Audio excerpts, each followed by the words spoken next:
O may tanong na naman, meron daw bang exempted sa building permit?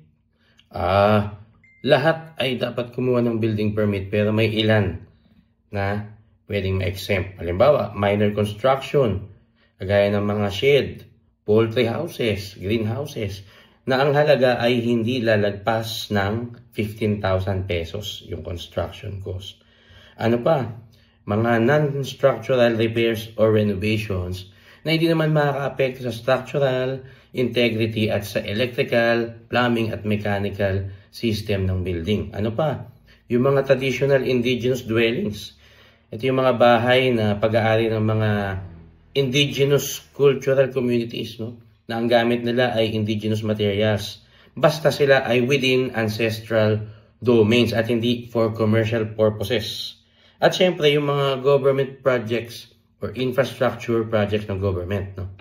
Ganun din yung mga fences na lightweight o temporary, no? Na mas mababa sa 1.8 meter ang structure.